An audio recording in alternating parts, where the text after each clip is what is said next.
Seahawks fans, wherever you may be. Thanks for listening to the show. Join your hosts, Bill Alvstad and Keith Myers, as we talk Seahawks football.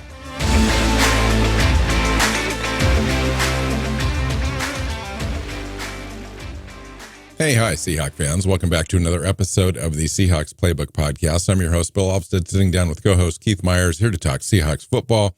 We're coming off a win, a last second walk-off field goal by Jason Myers, his fifth of the game, to close out the victory 29-26 against the Washington Commanders. Seahawks improved to 6-3 and a virtual first place tie in the division with the 49ers, who also won this last Sunday. And it's funny because you've got this great victory. It's hard to win in the NFL. We're 6-3. We're in first place. We're sitting pretty good in the NFC playoff race. I think the fifth seed overall as the first wild card team. And there's still some question marks about the team, about Geno Smith. There's very much a mixed bag out there, Keith, as far as the opinions on Geno Smith out of this game, virtually split down the middle as far as people that are feeling okay and actually a little better about Geno this week compared to some who don't feel as good or basically have that game there solidified their opinion as far as needing to move on from Geno Smith, especially after the season, in order for us to be able to go anywhere in the playoffs. So a lot to talk about today. Welcome in. Hope you're doing well. Which half are we talking about with Geno? That's my, because for most of the first half, he was god awful. That was about as bad as you'll see a quarterback play. Except for he managed to not turn the ball over, which is good. But yeah, it was just really bad quarterbacking. But then something clicked and something changed, and still had some struggles, still had some other things, but he looked in control of the offense better in the second half, and especially when the team needed him to be. Right, this is the second time in a few weeks where the team needed him to lead them on a last minute drive to go get a win. And he did. Yeah. And he did it twice. Yeah. He's done it. Did it in both times. So I'm left right where I was going in. I don't know. I don't know how you could have watched this game, and unless you are entirely, like, you'd already made up your mind about what to do with him and you're just looking for confirmation bias, how does this game make you go one way or the other with him? Because there was all the good and all the bad all at once. Yeah, I'm kind of where you're at. Definitely a tale of two halves. I think I'd reached a point in that first half, Keith, where we were texting and I said, you know what? I think I've reached a point where it's time to give Lockett an opportunity. At a particular, I think that was the intentional grounding moment right before the half, where they run off the clock, and I was like, that's just inexcusable in the NFL. He literally took points off the board for us. We were in the red zone, clearly able to at least get a field goal if he can throw the ball away or at least make an attempt. We didn't have a chance to do that, so it was a tough first half for sure. The second half, obviously, things went well. Seattle had 27 total first downs, 4 drives of 10 or more plays, and Geno finished the game in the fourth quarter with 3 scoring drives and scored on 4 of the last 5 drives that they had. And so total offense, 489 yards. Geno Smith has career high 369 yards passing, no turnovers. Right? It's like you look at all those things and it's like, wow, passer rating is going to be high. Geno led them to a victory, all that kind of stuff. But there were just certain inconsistencies in play in that first half, which told you that things are just not right. Like something's off. Decision making is not great. And when you want your, the upper echelon of the NFL and in quarterback play, you have a consistency there. Quarterbacks not making, mistakes as often as Geno makes mistakes, the turnover worthy plays, etc. But then again, Geno has this special thing, this special spark. This team believes in him. The coach believes in him, that they're going to be able to put something together and solve it and go down and win. And 6 times this year, they've been able to do that. And Geno's led a few come from behind victories in this process, and he's kind of got that thing. Mm-hmm. So you're left kind of taking the good with the bad, and on a team that is somewhat young and flawed, possibly a year away from really contending, could sneak into a situation this year where you could go further than expectations, depending on what other teams do. But it seems like we are dependent on what other teams do. It seems like we don't have that yet team that is cresting and is able to dictate terms on teams. It seems like we're still kind of playing down to an opponent level in some regards. We are left at 6-3 now. After this Rams game coming up, I'm going to say we're going to try to go down there and win that game. Okay, say we come out of this with a 7-3 record. I'd take a 7-3 record if you polled me at the beginning of the year. I think I predicted one other additional win other than that at that point in the season before we run into that gauntlet, which is Dallas, 49ers twice, Eagles. Mm-hmm. And I would take that, but it's the way that they're winning. It's the way that they're losing, with the crushing loss the week prior, that kind of just gives you pause that this team isn't quite ready for prime time. But there's something there that's like, God, if they can just eliminate those intentional grounding moments and the offsides on 4th and 1 to not even give them a chance, just those little mistakes. And then the defense, of course, the defense is kind of giving up some stuff at certain times. So it's not just the offense.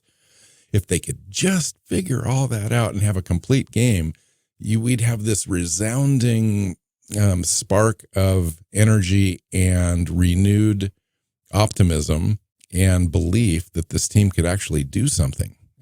But right now we're winning, but it's not quite perfect. So at one point in the second quarter, Geno was 10 out of 20 for 100 yards, which is a 5 yards per attempt average, which is just terrible. After that, the end of the half, he went 6 out of 7. But for only 52 yards. So he was completing passes, but not doing a lot, not doing a lot with them. So you look at that and you're like, okay, so something changed there. Because now all of a sudden he's completing passes, even though a lot of it's behind the line and there's a lot of yak there. But also in that was the intentional grounding moment that took points off the board. I mean, if you're quarterback is making those kind of decisions, I don't know how you have confidence moving forward. I just really don't. It's really hard to figure out, like, what are you going to get? Because if he can play bad enough that a bad team like Washington can give you trouble, mm-hmm. Can he play good enough when you need him to go beat a good team? And I watched, Cleveland put up points on Baltimore this last week after the Seahawks got just demolished by that same Baltimore team. And I don't know. I'm left just completely with a whole bunch of questions and not a lot of answers. Yeah, it's interesting. I mean, those things are interesting. It shows you that every week a different team shows up kind of. Baltimore, I think, still played pretty decent, but Cleveland came to play for sure. That's hard. I mean, that's hard to compare the two things. in this game too, you look at it a little bit more closely. And I'm not going to try to come down on Geno here. I'm actually, since in the 24 hours since the game has transpired, I've actually come in the direction slightly of Geno, in my opinion here. But what I was going to say is, you go look at the yards after catch in this game. Seattle had over 250 yards after catch. That includes the big run by Walker after he got that short pass and scampered 65 yards for a touchdown. 369 yards for Geno, and over 250 of those were run after the catch. Yeah, which is, I'll take it. I'll take that for sure. I mean, we've been talking about yards after catch for a long time and needing to do that more, and it allows you to kind of expand your playbook and all that. I will take it. I'm not going to complain about it, but but it shows it just wasn't air yards that Geno was throwing the ball downfield. That's which I didn't mind so much. I the game kind of felt disjointed when it was happening, but in retrospect, looking back, I was like, yeah, I'll take that, because we've been struggling with holding the ball too long with Geno and taking some sacks and having Shane Waldron complaints a little bit, at least I have, about constructing plays that were just taking too long to happen. And that kind of was reduced in this game. I'll take that, because I've kind of been asking for that. We won this game. Obviously, one of the reasons was because we had all the run after catch stuff. So I'll take it. There was a lot of good things to come out of this game. There was very much some bad things, but overall, though, my goodness, I'll take it, because it's hard to win in the NFL. 29 points, giving up 26. That's another thing. But on offense, Metcalf had a great game. He's been struggling lately. Lockett was his same consistent self at 92 yards and a touchdown. And Jigba had some key moments early, faded late, but still came to play. If you looked at Phil Haynes, for example, came in. I complained about him a little bit, but there was the kind of he got bowled on a run blocking thing, but pass blocking. 55 pass snaps, 0 sacks, 0 QB hits, 0 pressures, 77.5 pass blocking grade. Zach Charbonnet, I thought, had a great game. I'd love to see a little bit more of the run game. I thought that was still lopsided. 44 yards for Charbonnet. Yeah, 5.6 yards per carry average in the NFL. Leads the NFL in that category, along with Rasheem Mostert. He doesn't have enough to qualify. Right. He's not getting enough touches. I mean, Walker ended up with 63 yards and 19 carries. That's only 3.3 yards per carry. If the line isn't going to do a better job of creating holes for Walker, it might be time to give Charbonnet a better run. I mean, that's nothing against Walker, because he's got the speed, and we saw that on, was a 64-yard reception where he took the ball behind the line of scrimmage on a pass and just ran away from everybody. But he's not the tackle breaker that Charbonnet is. And with the way the offensive line is currently playing, I think they need the guy that's going to break tackles and fall forward and get you 5 or 6 yards per carry, rather than a lot of 1 and 2 yard per carries, and then bust one for 18. You know what I mean? You need that consistency more, so that way you can trust it to move the chains. And so I think that we need to see more of Charbonnet. I agree. So I kind of wanted to finish a little bit about Geno and just end it with this, and you can give your thoughts as well. But here's the deal: Seattle and Pete Carroll are not going to bench Geno Smith to give Drew Lock a shot unless we're completely out of playoff contention. That's just not going to happen. The coach believes in him, I think rightly so, as well as the players. He's got the players, and that's really the most important thing.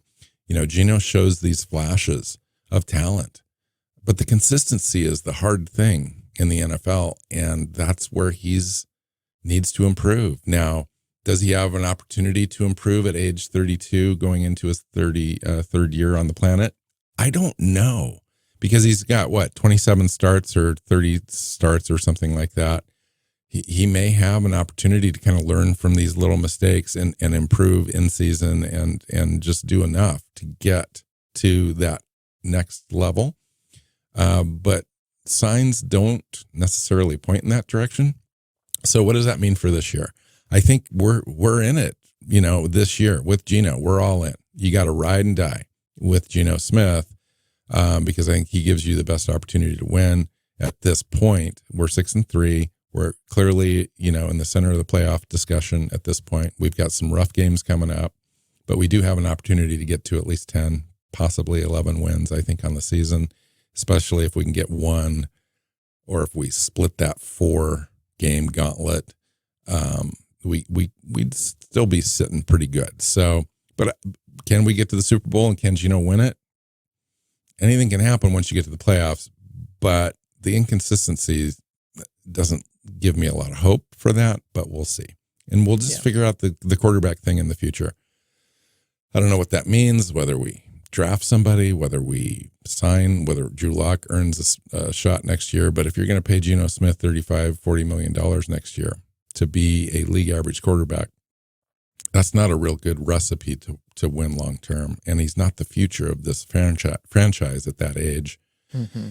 So you've got to kind of figure out how to transition, but that's a discussion for another time. I think that, we just need to get behind this and try to see what we can do and improve in areas that we can control. I think Geno can improve on certain things, and the offense, the play calling, the run pass percentages and so forth can be tweaked. So it is what it is. I mean, you asked the question, Keith. I think the key question is, can we win against those big-time teams, the Dallases, the 49ers, the Eagles? I would say, yeah. I mean, we've got a shot. You definitely need the best team to show up, both sides of the ball. But I think that, somehow or another in the NFL, teams show up and games are pretty close. So I think we've got chances to win. And it'll just come down to at the end of the games, probably. Geno's shown that he can go out there and get those things. I'm more concerned a little bit about the defense, to be completely honest, in those games. Yeah, I mean, we'll see. Before we talk about the defense, I was just looking at third down efficiency, 4 out of 14, 28.6%. Against a really bad defense in Washington. Against a bad defense. And the Commanders were 7 out of 15, 46% against Seattle's defense. And some of I'll be honest, some of those came on broken plays. Yeah. Those third down pickups.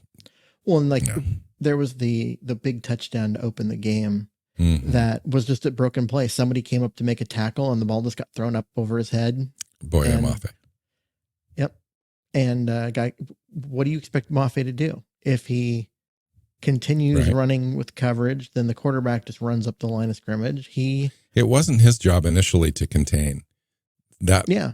Howell had got outside of containment, and that's why he did come up to stop Howell, who was running. And then Howell threw it to the guy behind him because that was who Mafe was covering. Basically, he was given 2 responsibilities in that moment. Both stop the quarterback and cover the guy. You can only do one. So, yeah, I mean, there's some of that, but still 7 out of 15, 4 out of 14. It's not going to get it done. It really is. The other thing too, in the red zone stuff, I mean, we got ourselves out of opportunities.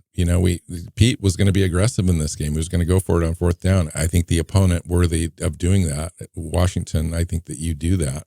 But we ruined those opportunities twice. One was a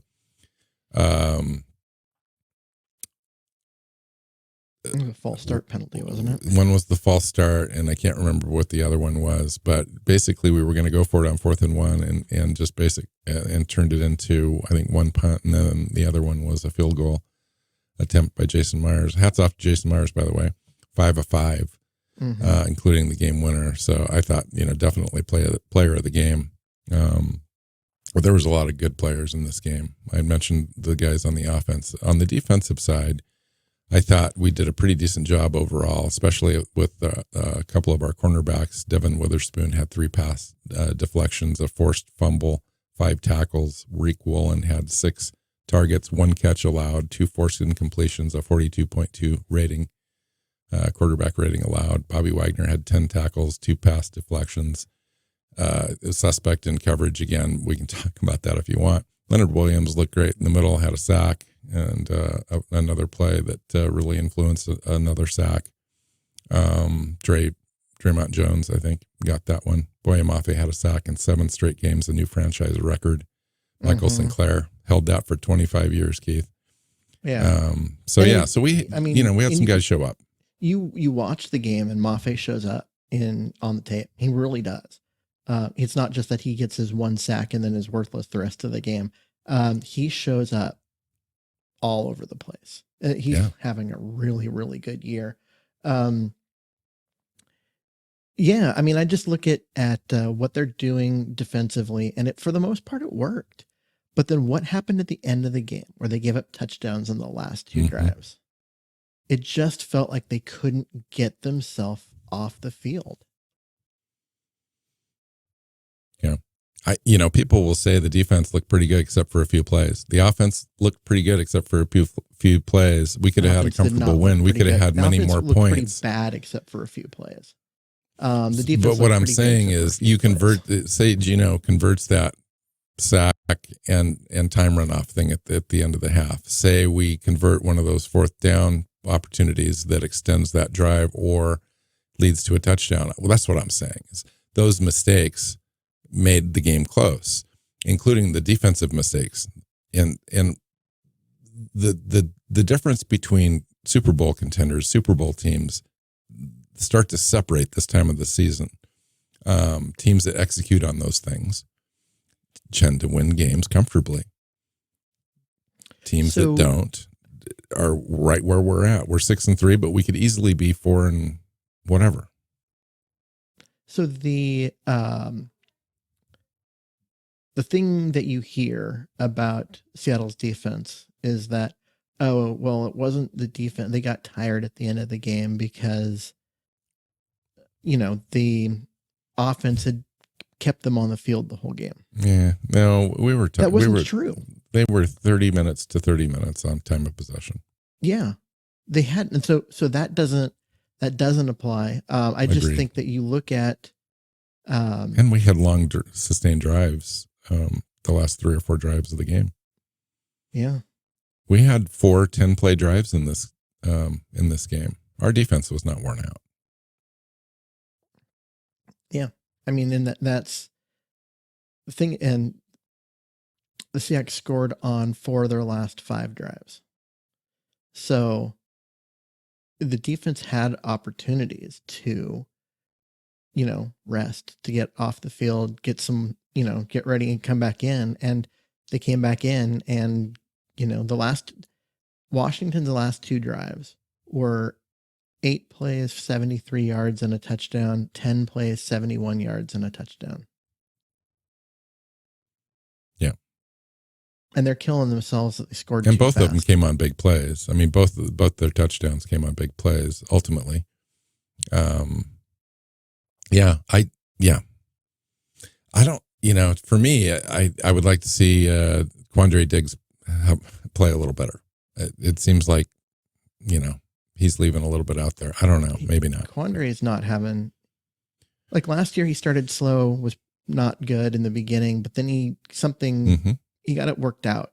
And for the last 10 games, he was. He had 4 interceptions in the last 10 games. Yeah. Yeah. This year he's not tackling well and he's making mistakes, and it's starting to show up on the scoreboard a little too much. Yeah, out of the 29 points, Keith, that we had, 17 came from Jason Myers, and 6 came from Ken Walker's run. So that's 23 out of 26 points. We're from that. It's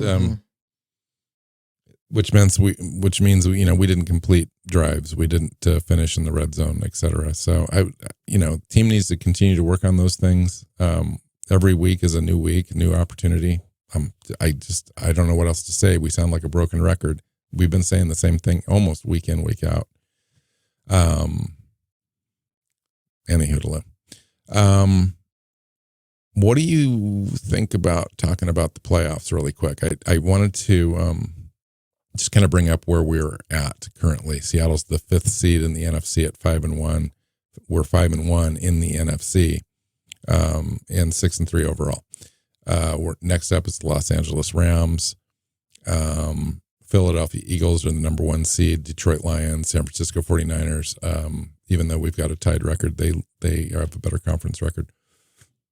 And then New Orleans Saints own their division at 5-5.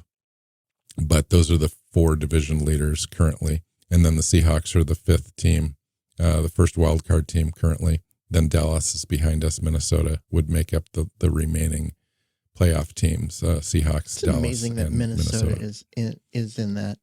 6-4. Such a terrible start. And Joshua Dobbs has been playing really well the last couple of weeks.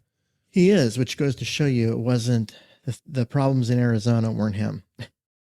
Yes, Arizona's got a lot of problems. Correct. But although Kyler Murray led them to a nice win this last week. It's true. So anyway, right now we would play the Minnesota Vikings. We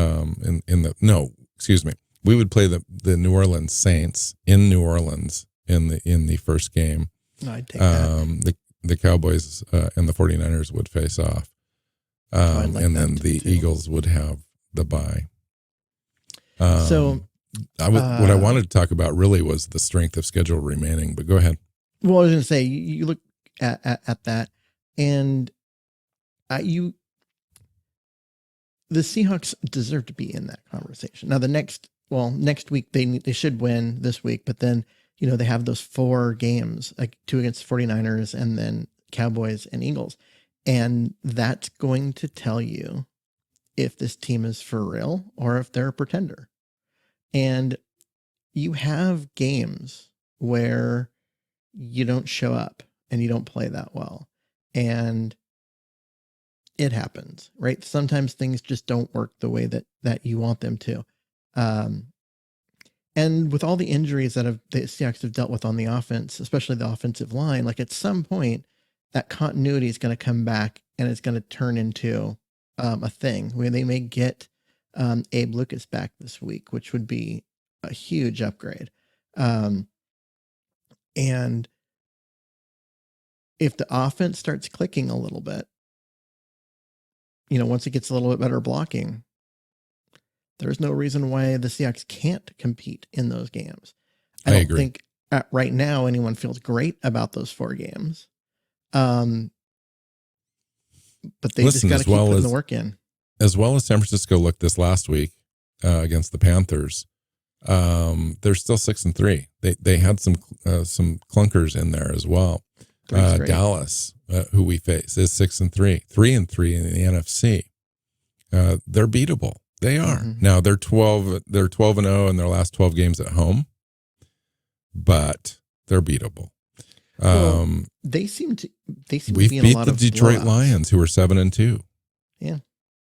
So there's some opportunities here. So what I wanted to say is the Dallas Cowboys still have a very hard stretch of games. The Eagles, the Bills, the Dolphins, the Lions, and a road date with the Commanders, who we just faced. The Vikings play the Lions twice, plus the Bengals. The Saints have to play the Lions, but they've got probably the easiest schedule remaining. But they're only 5-5. They're probably going to end up winning their division, and they're going to be the 4th seed no matter what. San Francisco 49ers have a tough road too. They face the Eagles. They face the Ravens. They take on the Seahawks twice.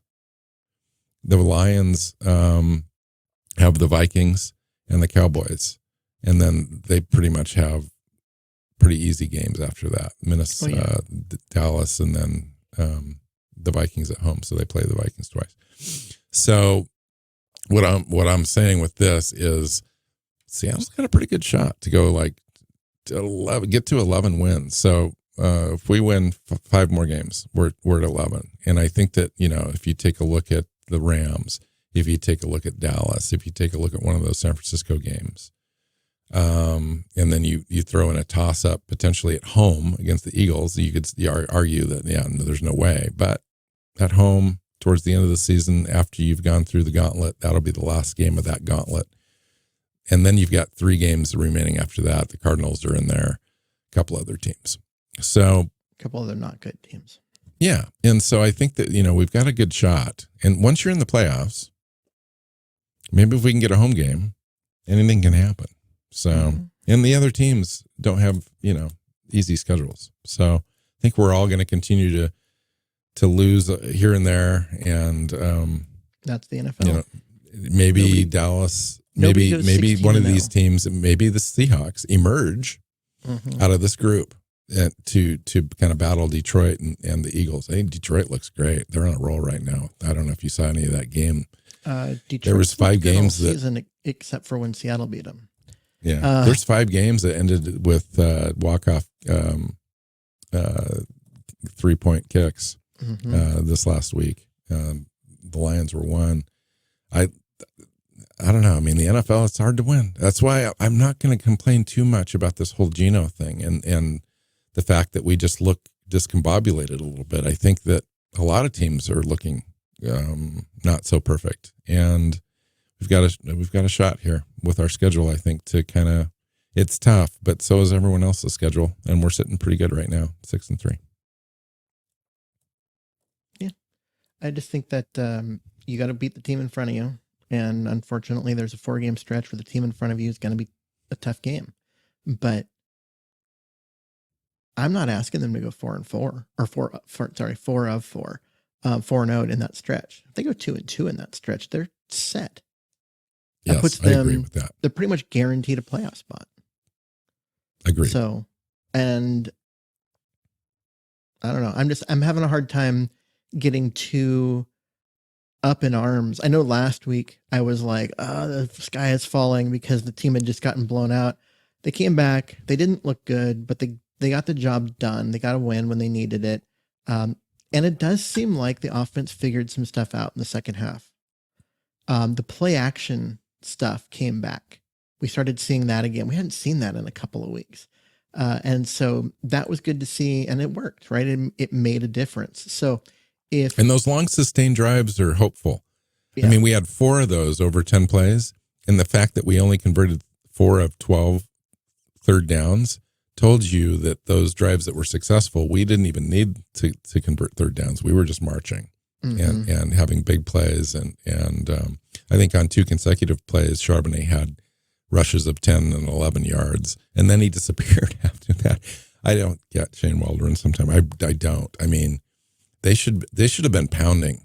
I think especially after that first half, I was advocating. I was like, we got to come out in the third quarter and run the ball because Geno's having issues and we need to just run the ball, help him out a little bit. The running game wasn't doing great things. And I don't know. I agree. I think they should have given Charbonnet the ball, 8 more times in this game and just made it easier. But yeah. Okay. I would like to see it before the end of the season, at least some identity. I was talking to you about identity the other day, that this team really lacks one on offense. We've got DK Metcalf, who's a nice physical player, and we've got who else on offense that is really going to just kind of dictate terms on you? Maybe Bradford at right guard. Abe Lucas when he gets healthy. Abe Charbonnet. Lucas. Okay, that's it. And Charbonnet. But maybe Will Disley as a run blocker. Yeah. If he's out there on a linebacker. So I'd like to see a little bit more of that. Just a little bit more physicality from our offense, I think, would help Geno out a little bit. Anyway, good conversation. I'll take the win. I don't want to come off as being negative in this show because we're 6-3. We won the game. Lots of things to point to that were successful, and individual performance wise, we have some players that are just really stepping up this year. Some plays and players that could be better, but that's the NFL. It just is. So, all right. Anything else, Keith? You were mentioning like the third down conversions and all that, and Seattle's one touchdown drive. I'm just looking at the thing. They had 1 third down on that entire drive, and they didn't get there. But then Gino completed a pass to DK on 4th and 5. So he got the penalty. They had the penalty on that play and pass interference they picked up. So that was the they didn't have a third down conversion on their touchdown drive. Is that the one that they went on to throw to Lockett in the end zone? That was a beautiful throw and catch. It just was. That was vintage. That's the best of Geno Smith right there. That's what you're hoping for on a consistent basis, to lead your team to the promised land. Because if that guy shows up all the time and those throws happen, they could do some serious damage, I think, in the playoffs. But man, we'll see. All right. Find Keith on Twitter at Myers NFL. You can find me at NWChawk. The show is Seahawks Playbook Podcast. You can find us on any of your podcast platforms that you enjoy listening to. Just make sure you hit the subscribe button when you find the show. And on YouTube, we've got our own YouTube channel. Lots of our past episodes, I think over 250 episodes now on YouTube since we started doing that a few years ago. And hit the subscribe button, share it if you like it, leave a comment, leave us a nice review if you feel inclined to. That would be great. So until next time, go Hawks. Go Hawks. Seahawks Playbook Podcast listeners, thanks for joining us for another edition of the show. You can find us on Twitter. Bill is at NWChawk, Keith is at Myers NFL, and the show is at Hawks Playbook. You can listen and subscribe to the show at SeahawksPlaybook.com.